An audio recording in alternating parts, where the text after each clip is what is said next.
LTX classes అందిస్తున్న UPSC Infinity programme is a 360 preparation programme for you. అంటే మీకు అన్ని ఆస్పెక్ట్స్ ఆఫ్ ప్రిపరేషన్ కూడా కవర్ చేస్తుంది.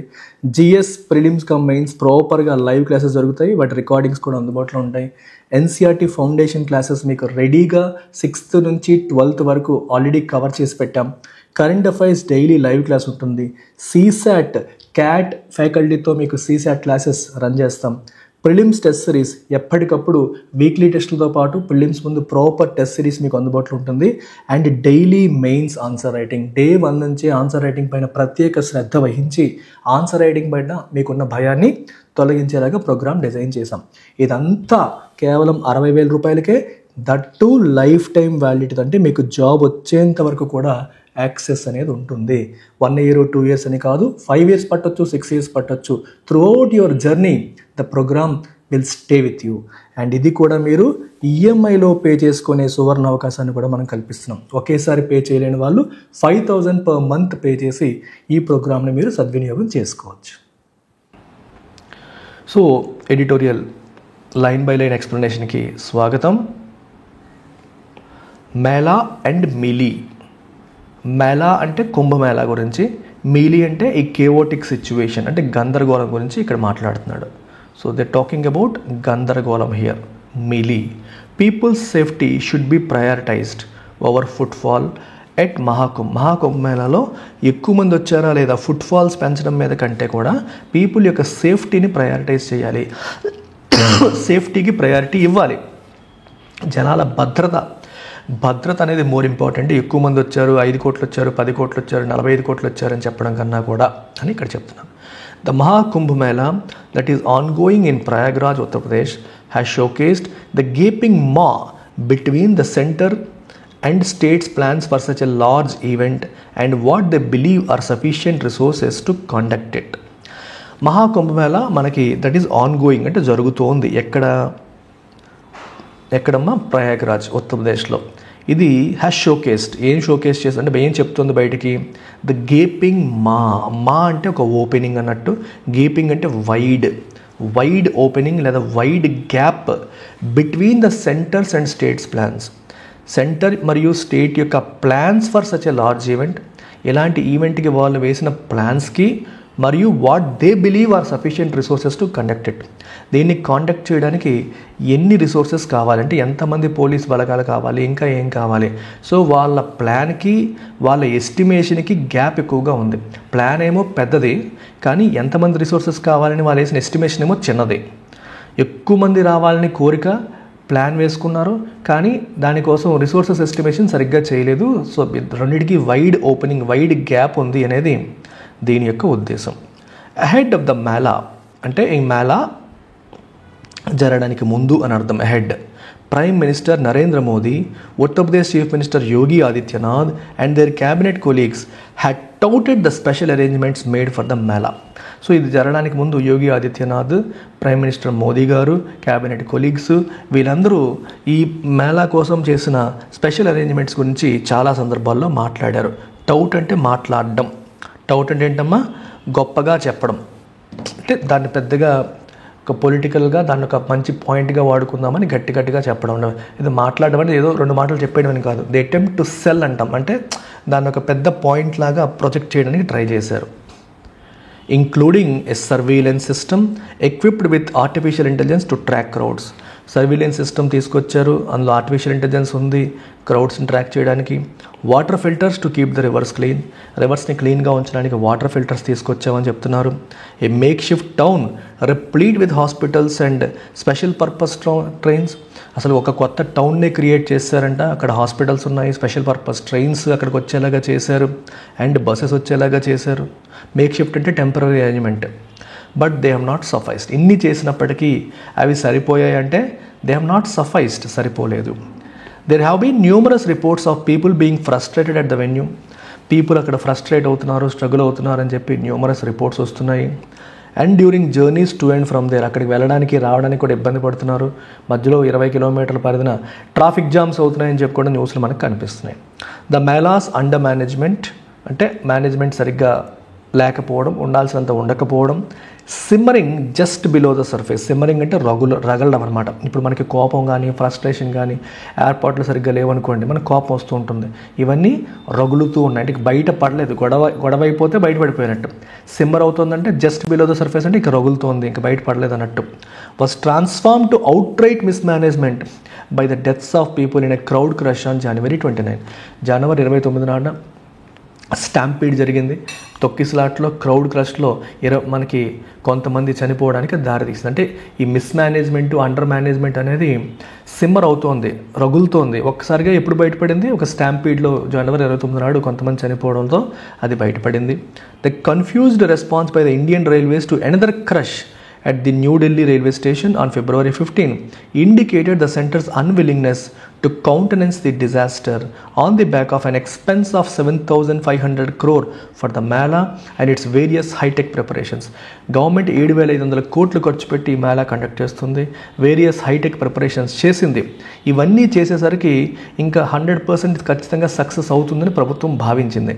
అయినప్పటికీ కూడా కొన్ని అన్ఫార్చునేట్ ఇన్సిడెంట్స్ జరుగుతున్నాయి. సక్సెస్ ఆఫ్ ఫెయిల్యూర్ అనేది పక్కన పెడితే కొన్ని అన్ఫార్చునేట్ ఇన్సిడెంట్స్ జరిగి కొంతమంది చనిపోవడం అనేది మనకి జరుగుతుంది. ఓకే, చనిపోవడం అనేది జరుగుతుంది. సో దాన్ని ఇప్పుడు ఇంతమంది చనిపోయారు, అంతమంది చనిపోయారు అనే దాన్ని యాక్సెప్ట్ చేయడానికి మనసు రావట్లేదు ప్రభుత్వానికి. అది పాయింట్ ఇక్కడ.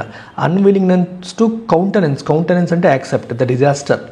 ఈ డిజాస్టర్ని యాక్సెప్ట్ చేయడానికి సెంటర్ అన్విల్లింగ్గా ఉంది, దాన్ని యాక్సెప్ట్ చేయడానికి ఇష్టపడట్లేదు అనే విషయం మనకి న్యూఢిల్లీ రైల్వే స్టేషన్ ఇచ్చిన రెస్పాన్స్ బట్టి మనకు అర్థమవుతోంది. న్యూఢిల్లీ రైల్వే స్టేషన్లో కూడా ఈ క్రౌడ్ ఒక్కసారిగా ఒకరి మీద ఒకరు పడిపోవడం వల్ల 29 మంది అంతమంది చనిపోయారు, 30 మంది చనిపోయినట్టున్నారు. Right. Such preparations, however, cannot make up for changes that need to be made over time. So ఇలాంటి ప్రిపరేషన్స్ అనేవి మనం ఎంత ప్రిపరేషన్స్ చేసినప్పటికీ కూడా, ఎంత హైటెక్ ప్రిపరేషన్స్ మనం చేసినప్పటికీ కూడా however they cannot make up for అంటే compensate for changes that need to be made over time. అంటే బేసికల్గా ఏమవుతుందంటే మనం ఎన్నో ఏర్పాట్లు చేయొచ్చు, కానీ వన్స్ ఈవెంట్ స్టార్ట్ అయిన తర్వాత మనకి ఇంకా కొత్త సిచ్యువేషన్స్ వస్తాయి, అనుకోని సినారియోస్ ఎదురవుతాయి, వాటికి తగ్గట్టుగా కొన్ని మార్పులు చేయాలి. సో మనం ఎంత గ్రాండ్ ప్రిపరేషన్స్ చేసినా సరే మా తర్వాత చేయాల్సిన మార్పులు చేర్పులకి అది కాంపెన్సేట్ చేయలేదు.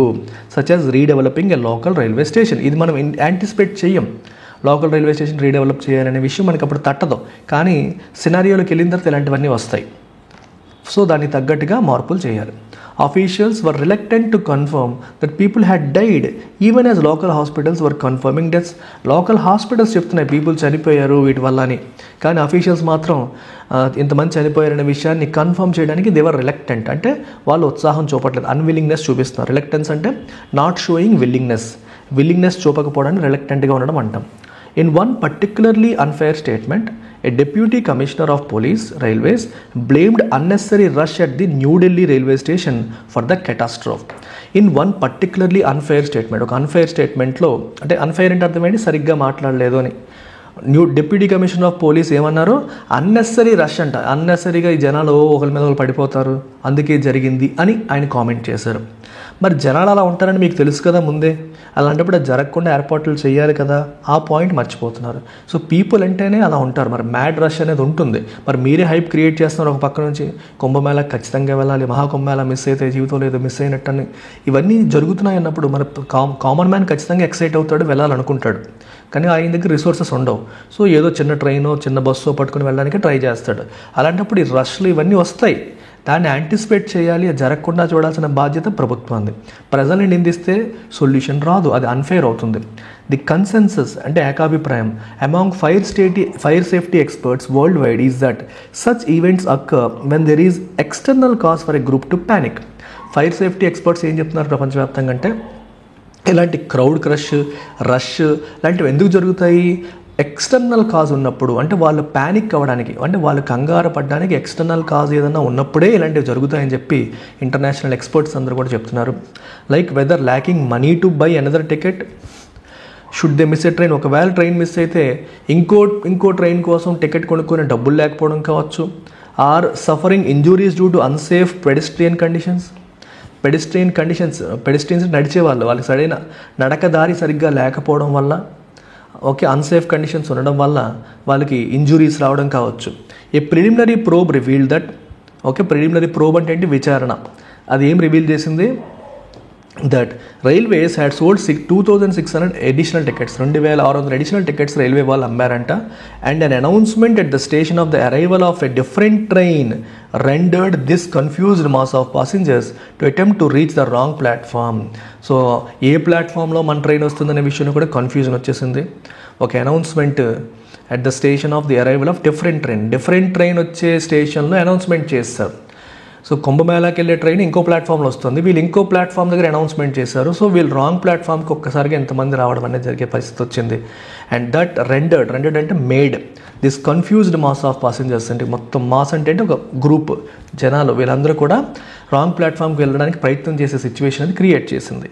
The railways has now said that the special trains for the Mela will depart from one fixed platform at the station. ఇప్పుడు ఏం చెప్తుంది రైల్వేస్, సో కుంభమేళా కోసం వెళ్ళే స్పెషల్ ట్రైన్స్ అన్నీ కూడా ఒక ఫిక్స్డ్ ప్లాట్ఫామ్ నుంచే వెళ్తాయి. పెడెస్ట్రియన్ అంటే నడిచే వాళ్ళమ్మా, పెడెస్ట్రియన్ అంటే అర్థమైంది, నడిచే వాళ్ళని పెడెస్ట్రియన్స్ అంటారు. వాకింగ్, నడిచే వాళ్ళు, వెహికల్స్ మీద వెళ్ళే వాళ్ళు కాదు, నడుస్తూ వెళ్ళే వాళ్ళని అర్థం. ఓకే, వన్ ఫిక్స్డ్ ప్లాట్ఫామ్ నుంచి అది వెళ్తుందని చెప్పి రైల్వే చెప్తుంది. Such interventions that are already well known to experts, ఇలాంటి ఇంటర్వెన్షన్స్ ఇవన్నీ వెల్ నోన్ టు ఎక్స్పర్ట్స్, ఇప్పుడు ఏదైతే చెప్తున్నారో ఇలాంటివన్నీ ముందే చేసి ఉండాలి. ఇంక్లూడింగ్ క్లియర్ మల్టీలింగ్వల్ కమ్యూనికేషన్స్, అన్ని భాషల్లో అందరికీ అర్థమయ్యేలాగా కమ్యూనికేట్ చేయడం. రెస్ట్రిక్టెడ్ టికెటింగ్, ఇష్టం వచ్చినట్టుగా టికెట్స్ ఇచ్చేయకూడదు. నీ రైల్వే స్టేషన్ కెపాసిటీ ఎంతమందిని హ్యాండిల్ చేయకూడదు, ఇవన్నీ చూసుకొని టికెట్స్ ఇష్యూ చేయాలి. ప్రొయాక్టివ్ క్రౌడ్ కంట్రోల్, ప్రొయాక్టివ్గా ఇంతమంది క్రౌడ్ వస్తారని ముందే ఊహించి దాన్ని కంట్రోల్ చేయడానికి ఎనఫ్ అరేంజ్మెంట్స్ చేసి ఉండాలి. ఇవన్నీ చేసి ఉంటే it could have మిటిగేటెడ్ the tragedy, ఈ ట్రాజడీని మిటిగేట్ చేసి ఉండేది, జరగకుండా చూసేది, లేకపోతే ఎంత దారుణంగా ఉండేకుండా చూసేది. Many less prominent gathering places still lakh attention, బాగా ఫేమస్ ఎక్కువ మంది వెళ్ళే ప్లేస్కి మాత్రమే ప్రభుత్వం అటెన్షన్ పే చేస్తుంది. కానీ ఇంకా అంత ప్రామినెంట్ కానీ, అంటే అంత పాపులర్ కానీ గ్యాదరింగ్ ప్లేసెస్ ఉన్నాయి. అలాంటి ప్లేసెస్లో కూడా గంగా నదిలో మునుగుతున్నారు. అలాంటి ప్లేసెస్కి ఇంకా అటెన్షన్ అనేది రావట్లేదు. Vis a vis public safety in relation to public safety పరంగా తీసుకుంటే చాలా చిన్న ప్లేసెస్కి అటెన్షన్ అనేది ఇంకా ఇవ్వట్లేదు. Both the center and states should eliminate these risk, center state రెండు కూడా, స్టేట్స్ కూడా ఈ రిస్క్లన్నింటిని ఎలిమినేట్ చేయాలి. Post haste, if the center's plans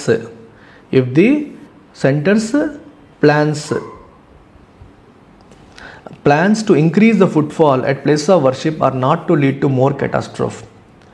post haste అంటే అర్థం ఏంటమ్మా, విత్ ఎ గ్రేట్ స్పీడ్ అని అర్థం, అంటే ఇమీడియట్లీ అని అర్థం. పోస్ట్ హేస్ట్ అంటే మీనింగ్ అంటే ఇమీడియట్లీ, విత్ గ్రేట్ స్పీడ్ అనే మీనింగ్ వస్తుంది. చాలా ఫాస్ట్గా మీరు చెయ్యాలి, ఇమీడియట్గా చెయ్యాలి అని అంటున్నారు. If the centres plans to increase footfall at places of worship are not to lead to, ఇలాంటి మీరు ప్లేసెస్ ఆఫ్ వర్షిప్ దగ్గర ఫుట్ఫాల్ పెంచడానికి ప్రభుత్వం ప్రయత్నం చేస్తుంది. అంటే స్పిరిచువల్ టూరిజంని గవర్నమెంట్ ఎంకరేజ్ చేస్తుంది. అయోధ్య రండి, మన దేశం యొక్క సంస్కృతి సాంప్రదాయాలు దేవుళ్ళు అన్నిటినీ చూడండి అని చెప్పి గవర్నమెంట్ ఎంకరేజ్ చేస్తుంది ఇంటర్నేషనల్గా కూడా. సో వాటన్నిటినీ గవర్నమెంట్ ఎంకరేజ్ చేయడం అనేది జరుగుతుంది. అవి ఇంకా ఎలాంటి కెటాస్ట్రోఫ్స్కి అంటే డిజాస్టర్స్కి దారి తీయకూడదు అనుకుంటే ప్రభుత్వం ఈ రిస్క్లన్నింటినీ కూడా ఇమీడియట్గా, ఓకే, పోస్ట్ హేస్ట్ అంటే అర్థమంటే ఇమీడియట్గా క్విక్గా ఎలిమినేట్ చేయాలి. వైల్ ఎంకరేజింగ్ స్పిరిచువల్ టూరిజం, అదే చెప్తున్నాను. The hype around hosting 45 crore people at the Mahakumbh Mela, absurdly impossible as it sounds, should be toned down so as not to feed a political frenzy. సో spiritual టూరిజంని encourage చేయడం okay, పర్లేదు. కానీ 45 కోట్ల మందిని మేము మహాకుంభమేళాలో హోస్ట్ చేస్తున్నామని ఒక హైప్ క్రియేట్ చేస్తున్నారు. ఇన్ఫ్యాక్ట్ అది అబ్సర్డ్లీ ఇంపాసిబుల్. 45 కోట్ల మంది ఒక దగ్గర గ్యాదర్ అవ్వగలరా? That is impossible.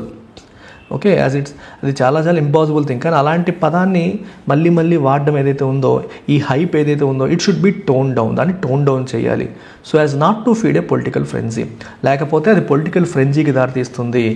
ఓకే, అది గందరగోళానికి, హడావిడికి, పిచ్చిదానికి దారితీస్తుంది. ఒక అన్కంట్రోల్డ్ సిచ్యువేషన్కి, ఫ్రెంజీ అంటే ఏంటమ్మా, అన్కంట్రోల్డ్ ఎక్సైట్మెంట్, వైల్డ్ బిహేవియర్కి దారితీస్తుంది. మీరు అలా హైప్ క్రియేట్ చేస్తున్నారనుకోండి, ఇంక జనాలు అందరూ ఊగిపోతారు, మేము వచ్చేస్తాం, మేము ముందు, మేము వాళ్ళు చూసారు, మేము చూడలేదు, ఇలా పిచ్చి అయిపోయి వచ్చేస్తారు. దానివల్ల ఇలాంటి కెటాస్ట్రోఫ్ జరిగే అవకాశం ఉంటుంది. The governments must be careful that the cost of fulfilling political aspirations is not paid for in terms of human lifes. రాజకీయంగా మన ఆస్పిరేషన్స్ని ఫుల్ఫిల్ చేసుకోవడానికి చేసే ప్రయత్నాల వల్ల మనుషుల ప్రాణాలు పోకుండా ప్రభుత్వం కేర్ఫుల్గా ఉండాలి అని చెప్పేసి, ఫుల్ఫిల్ అంటే నిజం చేసుకోవడం, పొలిటికల్ ఆస్పిరేషన్స్ని ఫుల్ఫిల్ చేసుకోవడం కోసం చేసే ప్రయత్నాల్లో జనాల ప్రాణాలు పోకుండా చూసుకోవాలని అర్థం. సో ఆర్టికల్ కొంచెం బీజేపీకి ఆపోజిట్, మీకు తెలిసిందే కదా. సో బీజేపీ రాజకీయపరమైన కారణాల వల్ల ఇవన్నీ చేస్తుంది, దీనివల్ల జనాల ప్రాణాలు పోతాయి. Hindu is opposite to BJP, అందుకని మెజారిటీ హిందూ ఆర్టికల్స్, ఎడిటోరియల్స్ బీజేపీకి వ్యతిరేకంగా, వాళ్ళ ఐడియాలజీకి వ్యతిరేకంగా వస్తాయి. సో నేను అందులో ఉన్న ఎమోషన్ని బయటికి చెప్తాను. ఐఎమ్ నిమిత్త మాత్ర అన్నట్టు డైరెక్టర్ చెప్పింది యాక్టర్ ఫాలో అయినట్టు. సో ఈ ఎడిటోరియల్ రాసిన ఆయన చెప్పింది నేను బయటికి చెప్తున్నాను. మీరు ఎమోషన్లో నన్ను తిట్టేకండి. టోన్ ఆఫ్ ది ఆథర్ ఏంటి? What is the tone of the author? తెలిసిపోతుంది కదా టోన్ ఆఫ్ ది ఆథర్ ఏంటి. హిందూ బీజేపీ గురించి, బీజేపీకి సంబంధించిన అంశాల గురించి ఎప్పుడు రాసినా సరే tone critical and cautionary. Majority టైంలో క్రిటికల్గాను, కాషనరీగాను, నెగిటివ్గానే ఉంటుంది చాలా సందర్భాల్లో. So try to answer this. మీరు ఆన్సర్ చేయండి. I'll wait.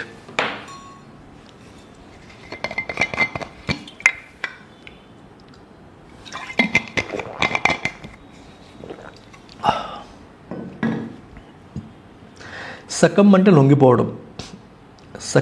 సకం అంటే లొంగిపోవడం. The government's focus on footfall and high-tech solutions has failed to ensure public safety. Public సేఫ్టీని ఎన్ష్యూర్ చేయలేకపోయింది. Which of the following can be inferred from the article? Try this.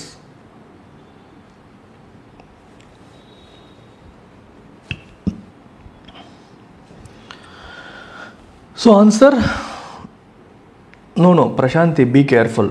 Crowd control measures were completely absent. ఇలాంటి ఎక్స్ట్రీమ్కి ఎప్పుడు ట్రాప్లో పడకూడదు. ఇలాంటి 99% ఇవి answers కాదు. Completely absent అన్నాడు. ఎక్స్ట్రీమ్ ఇది. పూర్తిగా లేవని కాదు కదా, సరిపోవని అర్థం, అంతేగాని అసలు కంప్లీట్గా లేవు అని కాదు point. So answer is B. Government is willing to risk public safety for political gains. రాజకీయ ప్రయోజనాల కోసం పబ్లిక్ సేఫ్టీని కూడా రిస్క్ చేస్తోంది అని చెప్పి మనకి లాస్ట్లో రాశారు కూడా, తెలుస్తుంది దాన్ని బట్టి. ఇవి మీరు కేర్ఫుల్గా ఉండాలి. ఇప్పుడు ఇది were completely absent, alone are enough, ఇది కూడా extreme. Extremes options 99% correct answers కావు. చూసారా, వాజ్ ఫుల్లీ ప్రిపేర్డ్ అంటే ఇలా పెడితే అది తప్పని కాదు, కానీ చాలా వరకు అవి మీకు ఇండికేషన్స్ కరెక్ట్ ఆన్సర్ కావు అని. కాకపోతే ఆర్టికల్లోనే చెప్పారనుకోండి, ఇప్పుడు ఆర్టికల్లోనే క్లియర్గా Indian railways was fully prepared అని రాశారనుకోండి, అప్పుడు అది కరెక్టే. కానీ జనరల్గా మీకు ఒక హింట్ అనమాట. ఫుల్లీ, కంప్లీట్లీ, ఎలోన్, ఇదొక్కటే మొత్తం ఇలాంటి పదాలు కనిపిస్తుంటే ఎక్స్ట్రీమ్. మీరు దాన్ని బట్టి మీరు చూసుకోవాలి. అవి టిప్, ఇది ఆన్సర్. సో ఇలా మూడింటి మనం అలా ఎలిమినేట్ చేసేయచ్చు. Try this.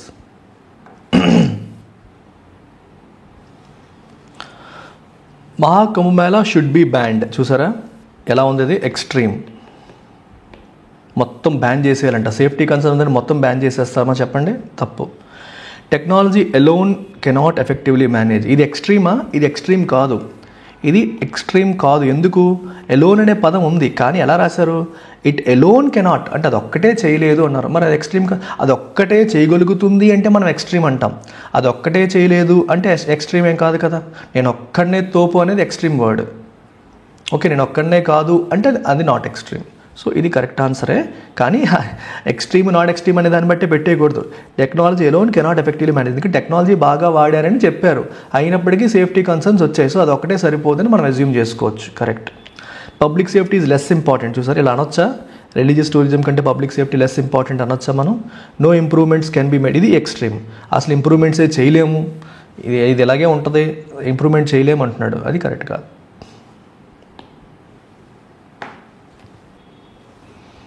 The government spend 7,500 crore and Maha Kumbh Mela. Easy question అది. ఫ్యాక్చువల్గా ఆర్టికల్లో చెప్పింది ఏంటి అంటే 7,500 కోట్లు ఖర్చు పెట్టింది అని.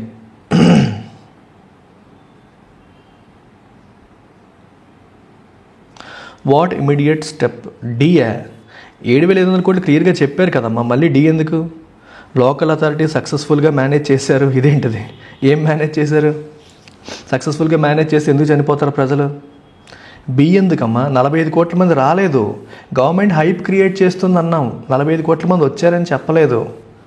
The event witnessed record breaking crowd అంటే నిజంగా వచ్చారని, బట్ గవర్నమెంట్ హైప్ క్రియేట్ చేస్తుందని చెప్పారు అక్కడ, అంతేగాని 45 కోట్ల మంది వచ్చారు అని కాదు. 7,500 కోట్లు స్పెండ్ చేయడం మాత్రమే correct.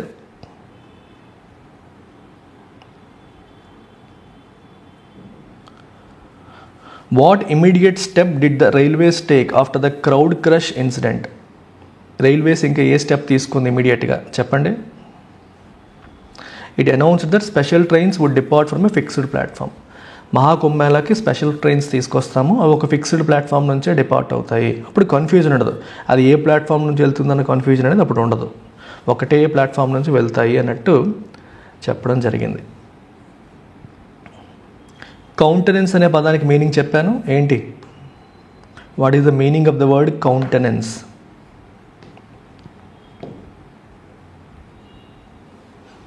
Approve or tolerate. On the back of అనే పదానికి మీనింగ్ ఏంటి? ఆన్ ది బ్యాక్ ఆఫ్ అంటే due to a previous event, పలానా జరిగింది దాన్ని బేస్ చేసుకుని అన్నట్టు. Now answer this. మిటిగేట్ అనే పదానికి మీనింగ్ ఏంటి? మీరు పెట్టండి, నేను పెట్టను. What is the synonym for mitigate? Mitigate అనే వర్డ్కి సినోనిమ్ ఏంటి? Put your answer, I will not put it. Now let's skim the second article of the day.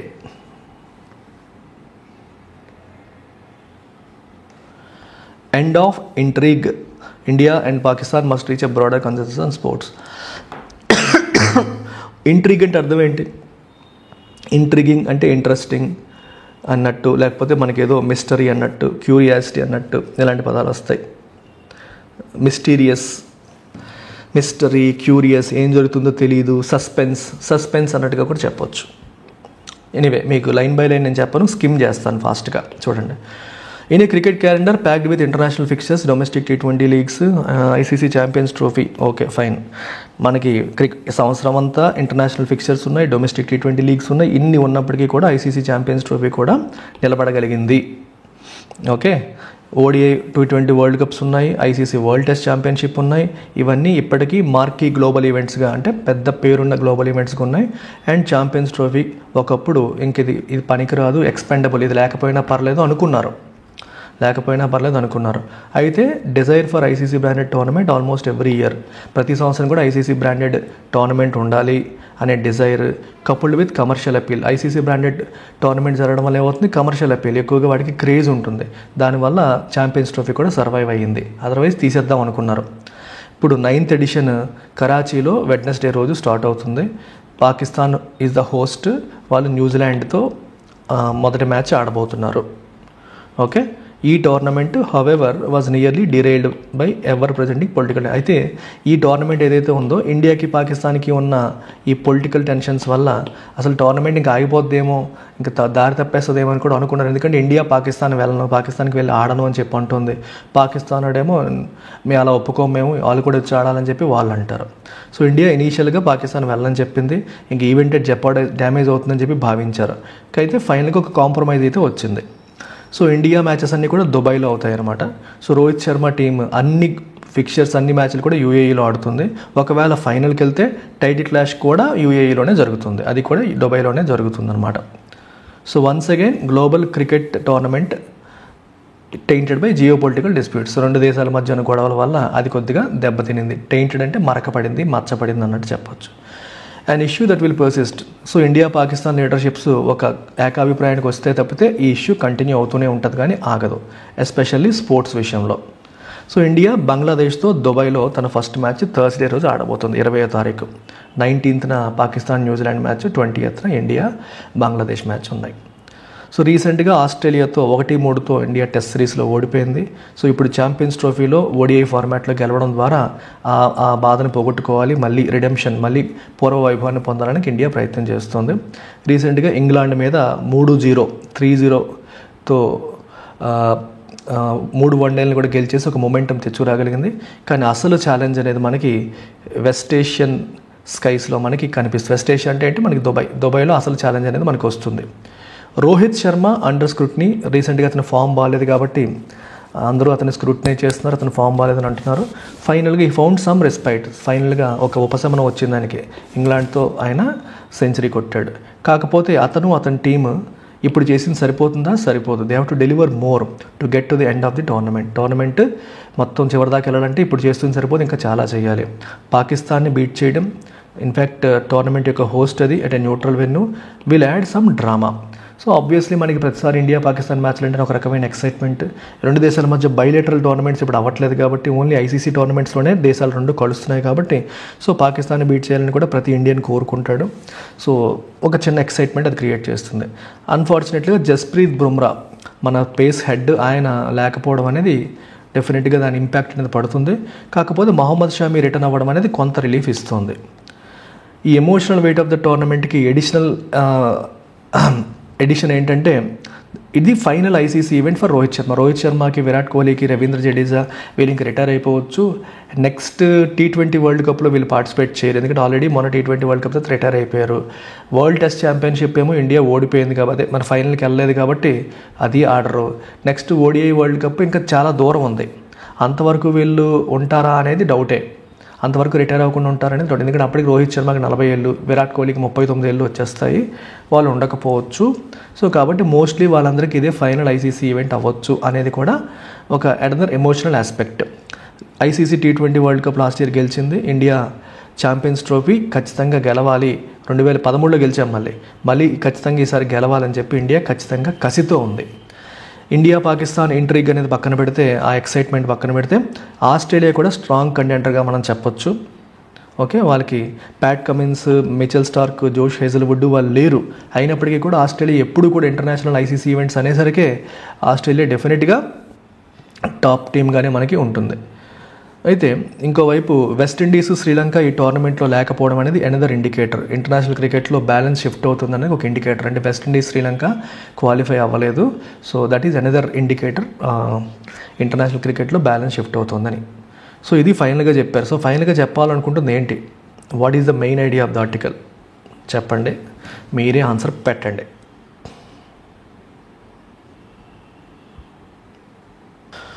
What is the main idea of the article? I want you to answer this question. Very easy question. No, ఏంటి అందరూ C పెట్టేస్తున్నారు?